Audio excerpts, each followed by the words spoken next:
반갑습니다. 큰호님입니다. 오늘은 부부간의 관계를 회복하기 위한 4가지 방법에 대해서 준비를 했습니다. 부부관계 참 쉽다면 쉽고 어렵다면 어려운 문제입니다.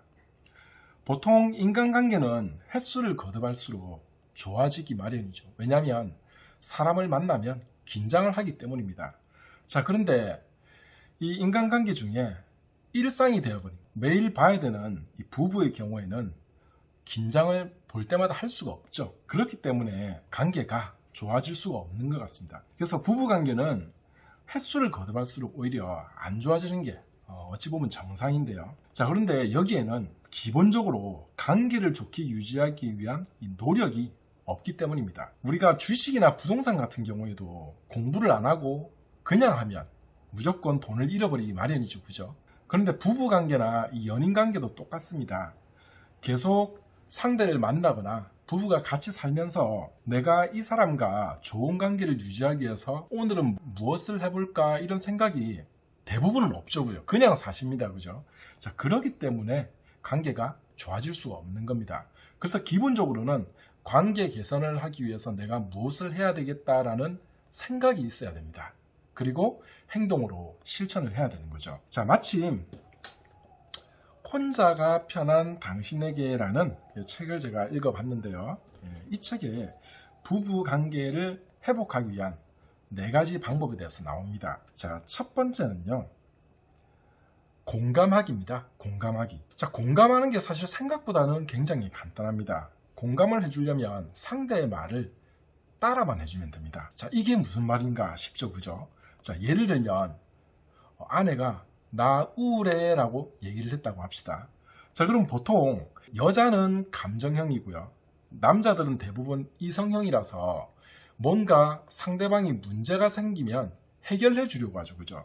그래서 남자들은 보통 아내가 우울하다고 하면 운동을 좀 해보든지 아니면 밖에 나가서 햇볕을 쐬면 기분이 좋아진다. 그죠? 아니면 친구를 좀 만나러 나갈래 하고 이렇게 해결책을 제시해 주는데, 저도 처음에는 이렇게 얘기를 했습니다. 그런데 이게 그닥 효과는 없어요. 사실 진정 아내가 원하는 거는 공감이거든요. 자, 그럴 때는 그냥 아내가 우울해 하고 하면 아, 지금 우울하구나 이렇게 얘기만 해주셔도 굉장히 아내는 기분이 좋아집니다. 자, 그런데 여자들 입장에서는 사실 이게 지극히 단순하고 당연한 거라서 이걸 해결책이라고 얘기를 하나 할 수 있겠지만, 남자들에게는 이게 아예 생각조차가 불가능한 방법입니다. 그래서 반드시 여성분들은 남편에게 좀 알려주시기 바랍니다.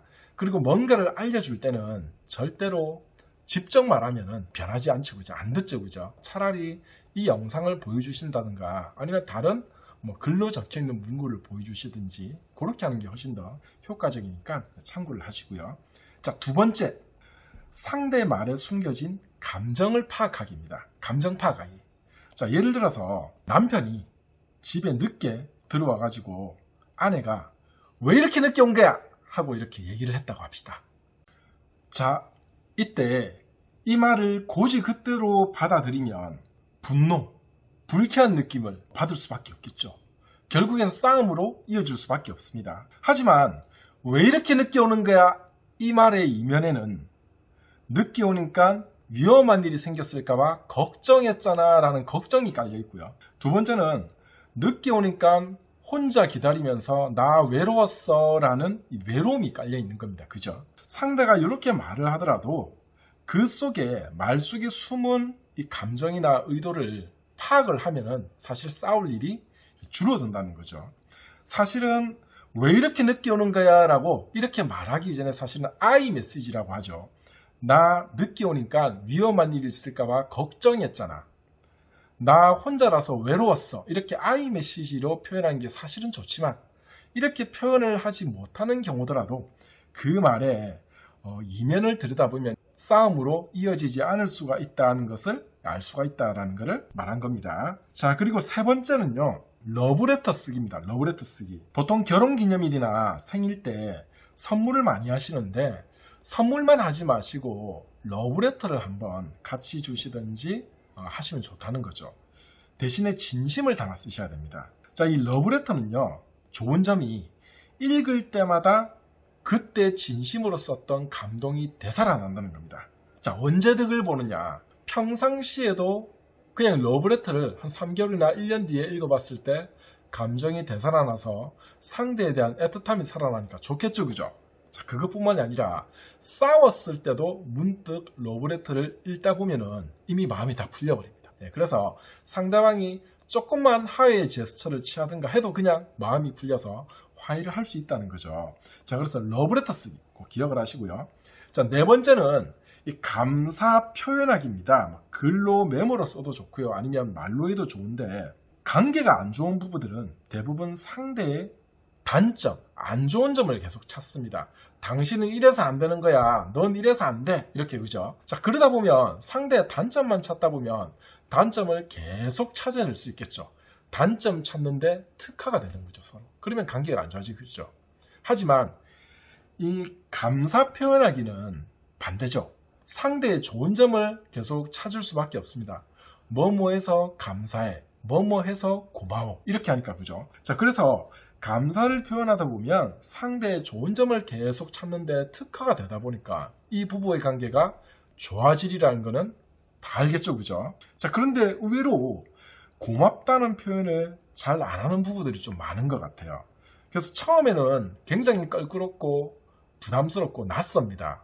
심지어 고맙다고 했는데 상대가 분노를 느낄 수도 있어요. 자, 그런데 그렇다고 해서 포기하지 마시고요. 처음부터 잘하는 사람 없습니다. 계속 감사하다, 고맙다라는 표현은 하면 할수록 늘게 되어 있습니다. 이것도 진심을 담아서 계속 하다 보면 결국에는 능숙하게 표현이 되고 상대에게 그 진심이 전달이 되게 돼 있어요. 자, 그래서 오늘은 부부간의 관계를 회복하기 위한 4가지 방법에 대해서 알아봤습니다. 첫 번째가 공감하기였죠. 상대의 말을 따라해서 공감해 주는 것. 두 번째는 말에 숨겨진 감정을 파악하는 것. 그리고 아예 그냥 아이 메시지를 하는 게 더 좋다고 했었죠. 그리고 세 번째는 러브레터 쓰기. 그리고 네 번째는 이 감사의 말, 고맙다는 표현을 하는 것. 이렇게 이상 4가지였습니다. 제 영상 끝까지 봐주셔서 감사하고요. 오늘 한 내용이 여러분의 가정에 부부관계에 조금이라도 도움이 되었으면 좋겠습니다. 이상 큰호님이었습니다.